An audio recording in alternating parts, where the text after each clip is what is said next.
Talking with DP and John Neal yesterday, they said that really half of his interceptions have been sort of those honest, true interceptions, not the tip balls. Is he making the honest mistakes, or is it just a timing thing with him? Is it a pressure thing with Jared that he's making those turnovers? Well, like anything, it's an absolute combination. It's funny, you see all these guys complaining about quarterbacks in the NFL or whatever else, but when you can run the ball and play great defense and your quarterback plays above average, you're great. And they've played better defense. They've played or been able to run the ball better, and turnovers like anybody have affected the outcome of a couple games. But he's a tremendous player. A couple of those plays, you look at the SC game, his arm gets hit on the one for sure. The other one looked like maybe a little bit of a route, confusion on the route, and so that stuff happens. Last week, the scheme that Arizona State ran on defense made it so you guys felt like not running Royce a ton was the best move. This week, does that change with that? It seems like the last three games against Cal, teams have run the ball quite a bit. Well, it's a completely different scheme. Arizona State, they commit to stopping the run. That's their their mission. Period. And Cal is a different defense. They're again playing much better on defense than a year ago, stopping the run, but still keeping things in front of them and being I don't know if right, a little bit more conventional in their approach, and they're playing hard and they're healthy. Is that conventional approach more let's let our offense win it as opposed to our defense lose the game for us? Does that make sense? Just not give up the explosive. Yeah, from their standpoint. Well, no, I think when I say conventional, it's just Arizona State's unconventional, and Cal's a little bit more. Cal's very similar to a lot of other teams in the conference. They're just healthier. Their front's probably the healthiest it's been in Sonny's time there, and they're playing hard. But absolutely, they have a ton of confidence in their offense. It seems like this week you guys have been high on the quarterback, high on the running game. How much has that success been because our offensive line maybe now is playing at a high level? Yeah, it's all together, right? If Lasco's going or one of the other guys, they have about three guys that have been very productive in the run game. That opens everything up, and that's the scary part of a team like that with a quarterback like that and 6'2", 6'3" at wideout that can really run. But they're multidimensional. Is that what's maybe held them back from winning a few extra of those games the last few years, their line play? Well, I don't know. They were so beat up last year at various points. I thought they were extremely skilled still. It's the same guys this year, right. But everybody's healthy. What is it that Utah did? They go from 5-0, now they've lost 3 straight.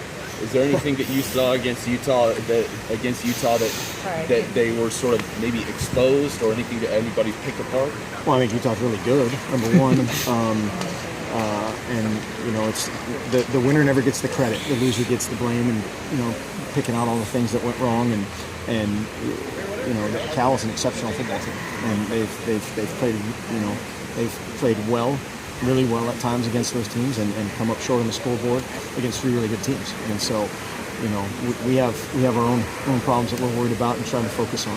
Aside from the win and loss stat, what are the maybe 2 or 3 things on each side of the ball that you guys kind of focus on in game prepping to look at?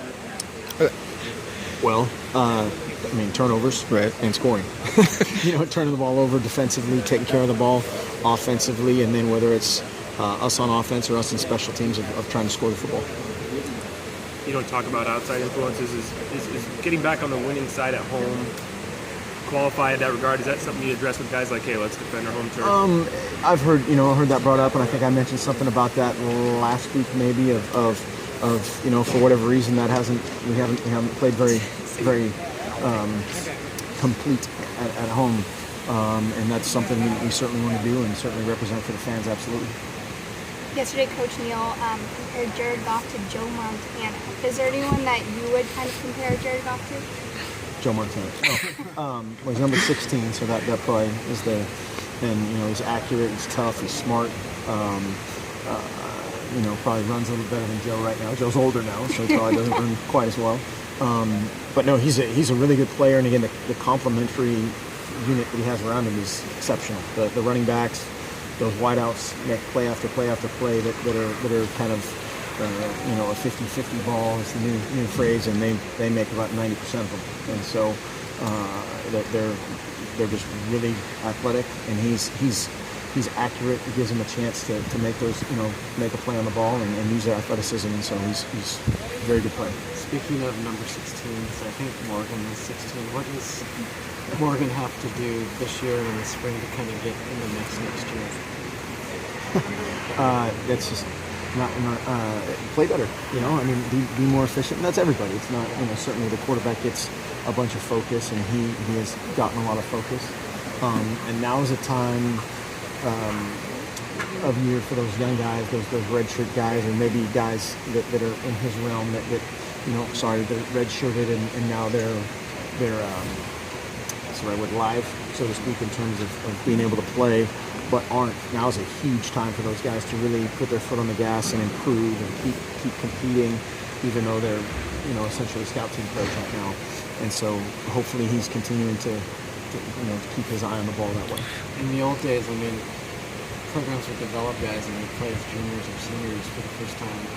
Is he maybe a developmental guy that you could see improving his? Well, that's what's so unfortunate is whether it's the media. Now, of course, this group fine people, but before kids even on campus, the other guy should transfer, at any position, and it's just so unrealistic in the real world, and so.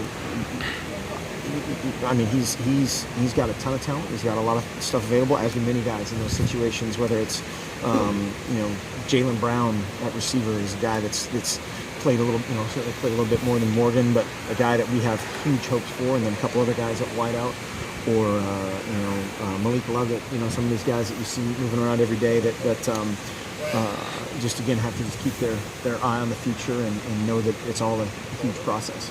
What is Justin Hollins able to do right now for you guys? Man, he's a good-looking dude. Unfortunately, obviously, has missed a ton of time. He was a guy in spring. If you would have made me bet on the impact player of the defense this season, I would have put my chips on him. And unfortunately, wasn't able to do that. But he's working like heck to get back. Is he able to take part in some kind of practice, or is he still just kind of full rehab? Some kind of practice is a good definition. Some kind of practice. He looks fantastic. He's lifting.